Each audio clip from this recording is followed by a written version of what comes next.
morning mga kabayan, ito muna yung powerhouse namin, yung pagkain namin ngayon bago mag-ride.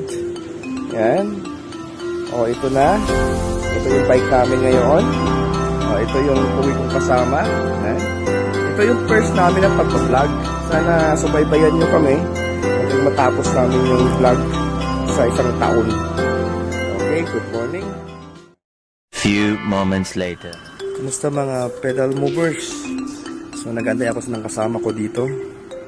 Papunta po kami sa Corniche.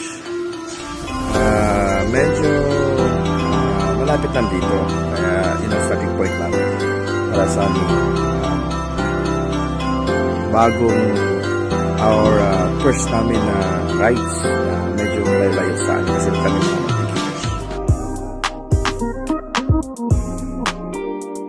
time check kapatid, mula kami sa Akabia, sa bahay namin, alas 8. Ngayon, nasa Corniche na po kami.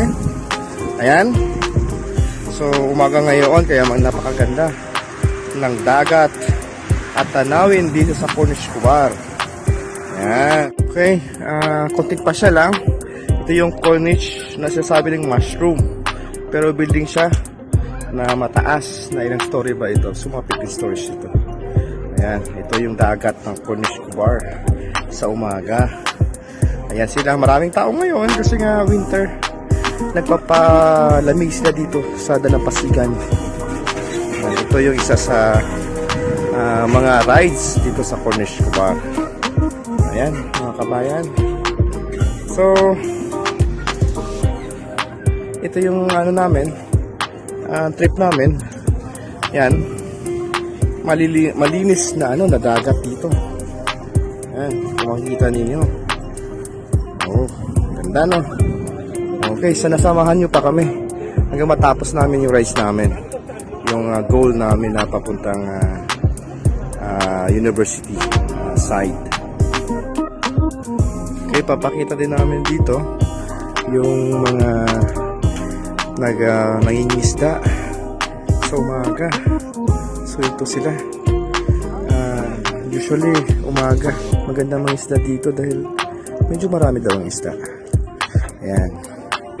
Ang ganda ng Dalampasigan. Ayan ang mga pedal movers. So iba-ibang lahi dito ng yung isda. So dito sila sa Kubar Corniche. Wala namang bawal dito ng mga isda. Pero hindi ibig sabihin na pwede kang gamitin yung net. Bawal na bawal. Ito yung fishing rod lang pwede. Kaya regulated dito yung pangingisda. Yung kaya mo lang dalhin na hindi ibig sabihin na bebenta mo. Iba naman yung way na paghuhuli ng isda dito sa Saudi para sa pagbenta. Ayan. So dito na kami, no? So ngayon, ayan kami. Dito namin kayo.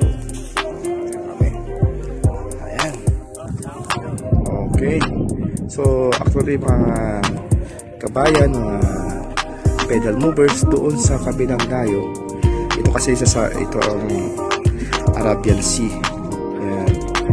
So doon sa kabila, yun, nakahuli naman siya. Nakahuli siya. Mahaba. Na isda. Doon sa kabila, Bahrain na yun na bansa. Okay? Hello mga pedal movers. So, ang kagandahan dito sa Corniche Kubar ay may mga station sila na para sa toilet. Yan, toilet po ito. Kayo mga bikers, hindi mamblema kung saan kayo syempre magbabawas ng load niyo, So, dito lang. So, may makikita kayo dito na toilet nila na ginawa pa sa public. Malinis naman sa loob. Well maintained dito sa sa kanilang area. Kaya stop over muna kami kasi nga kailangan namin magbawas ng load. Okay?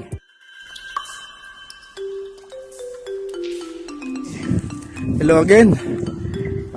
Dito na kami sa destination namin sa likod ng university na pang-rally pala ito. Ngayon namin na-discover. Ang maganda. So ito yung back road ng ginawa nila para sa siguro sa susunod na project. Ganda. So, may nakita kami kaninang parang peloton na kababayan ata natin. Ang bibilis niyan, tumakbo. Kasi nga gamit nila road bike. Ang gamit naman namin ay MTB man lang. So, mga beginners, alam niyo naman, mga beginners kami. So, dito na kami. Okay. So, goal achieved namin. Yan. Ang aking kabady ngayon. Yan. Para naman ay ganahan kayo. Tutor konti naman ay i-review natin yung lugar na to. Ayan. Ito yung lugar na sa likod pala ng road. Medyo mainit ngayon kasi nga medyo late kami nung umpisa dahil mayroong aberya konti. Pero masaya naman, nag-enjoy rin kami. Dahil nga marami kayong nakikita at na-discover katulad nito. Ang ganda na pala ng daanan dito. Siguro sa sunod na panahon, dadaanan din dito ng mga ibang mga sasakyan. Konti lang dito nakakaalam So, konti yung sasakyan dito na dumadaan ngayon. Sabado pala ngayon ng January 9. So, ito mga kabayan, mga pedal movers, sana samahan nyo pa kami sa susunod naming adventure. Ito, pero babalik kami pagkatapos nito. Uwi din kami, babalik agad kami. So, medyo masakit na yung paa namin. So, salamat naman, safe kami nakarating dito sa goal namin. Pero ikutin pa namin konti nito at i-update po namin kayo. Okay, salamat. Yan, tumatakbo. Yan, ito to. Tumatakbo sinubukan ng cellphone ng gamit namin ngayon ng kabadis ko, ng pedal movers. Ayan, so medyo mahirap pagka nasa highway. Hindi mo kasi may mga sasakyan. So dito, walang tao-tao. Sa kabila, ayan ayan, ayan. Wala tayo sa kabila. Ito. Ayan. So ito yung view or yung makikita ninyo pag namasyal kayo dito. Saka kanina sabi ko, may mga kababayan pala dito tayo na talaga mga bikers. Ang gaganda ng mga gamit. Kami lang, pang beginners kamo. So, dito kami.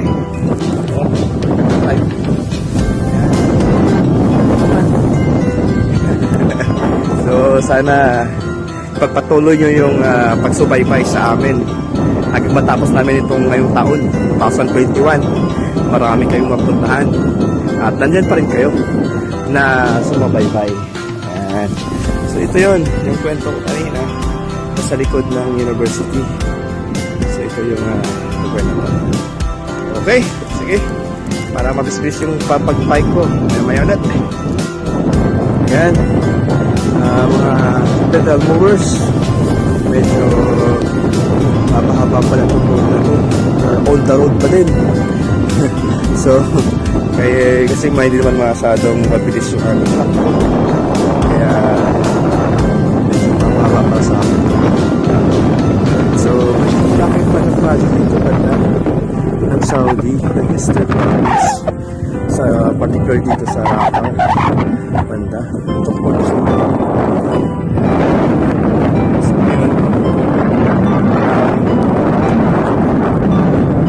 Focus pala namin bakit ay nagpa-vlog kami dahil sa lahat nag-flip ka at nag-enjoy gamit ka ng bike. So naisip lang i-share sa inyo itong adventure namin isang taon na sana subaybayan ninyo. Maganda pala na dahil kang hobby at naging passionate. Lahat naman mga bikers ganito siguro, pero siguro ang kanilang motivation din, goals sa buhay na nag-enjoy naging fit ka. So ako naman ay gusto ko rin maging fit na hindi ako walang araw ay sa katawan ang problema. Kaya maganda to sa pag-i-share at saka nagsishare ka rin ng adventure ng buhay mo. Ayan, kasama ko. Ayan, malapit ko siya. Ayan. Okay? So, ito pala yung ginagawa nilang tore dito. Ayan, bagong tore na yan. So, may mga talagang magkagandang lugar dito. So, ito sa likod ng university. O nga pala, anong university ano? Ang pangalan ng university ay Imam Abdul Rahman University. Ayun, previously known as University of Dammam. Ayan, so dito may housing dito sa mga gumagawa ng mga development dito. Ayan po, ganda. So, balang araw, ang lugar na to ay katayuhin din dahil sa mga improvement na ginagawa nila ng Saudi dito. Ganda. Sana ay nandiyan pa kayo. Pero this year din makatapos dito. Hopefully. Ganda oh. Ganda ng ng dagat. Yan. Parang talaga oh. Pagka Maldives pala. Oo. May sa Saudi, meron din. Ganda. Okay. Yan oh. Nag-stop muna kami. Dahil nga na-amaze. Okay. Time check natin ngayon, 10:16. Natagalan kami kasi nga dito kami sa university, picture muna kami ng balis. Ayan. So, inaikay ko din kayo na maging balis din namin in the future. Itong first vlog namin. So ngayon, nagutom kami. Punta kami ngayon sa kubusan, sa kainan. Kagutom pala. Okay, update po ang dami kayo. Bye-bye muna. Ayan mga kabadis, uwi na po kami. Ito yung daan. Ayan, so medyo delikadong yung ginagawa ko. Kaya nga lang kaya ko ipa-update ko sa inyo na ito yung way. Ito yung gate ng university. Kaya ito yung pauwi sa amin. Pero drop muna kami sa restaurant para kumain. Yeah. So maya ulit. See you po. Few moments later. Okay. Nag-stop muna ako ngayon kasi inaantay ko yung kabadis ko. Medyo may kabagalan kasi sabi niya kanina gutom. So ako rin gutom rin ako kaya mamadali ako. Ayun na siya. Pero malapit naman siya. So standby muna ako dito sa the road. Ayan. May shady. Ayan, malapit na. Okay. So, start ulit. Hello mga kabadis. Dito na kami sa isang restaurant ng Indian. Ito yung pagkain namin ngayon. Ayan. Ayan o. Dahil kami nagutom. Ito yung in-order namin ngayon. Beef masala. Beef masala. Ayan. Meron na siyang combo na parang gulay. Parang gulay. Sauce. So, may sauce. Yan. Pang-tip mo yan. Ganun. Paano kumain yan. Yan. Ansa. Number one. Medyo manghang nga yan. Manghang. Medyo kaya-kaya naman. Spicy. Ayan. Ito yung order namin. Dalawa. Pang malakasan na to. Ayan. Kain muna kami. Ayan. Hello mga kabadis. Uwi na kami sa home base namin. Ayan. Balik na kami ha. Ayan. May Indian restaurant. Ayan, Indian restaurant na malis naman mga karota. Ayan. So, pagkabisitan nyo at sasabay kayo sa amin, ayan, kain tayo dito. Ayan, okay. See you mamaya. Okay. Ayan, update ng konti mga kabadis. So, malapit na rin ako sa bahay. Dinaan na ko na yung kabady ko na isa sa bahay nila. And then, gagawin po namin ito every weekend lang kasi may trabaho nga weekdays. Kaya abangan nyo sana ang next natin na vlog. At salamat sa panonood. God bless! Hello again mga kabadis. Time check po natin 1:20 ng hapon dito. So kakauwi ko lang. Kami ni Batang Bibo. Ito na po siya. Patinga na po kami ngayon. At salamat sa mga viewers na talagang tinapos yung aming video at vlog ngayong araw. First time po namin. Maraming salamat sa inyo and God bless.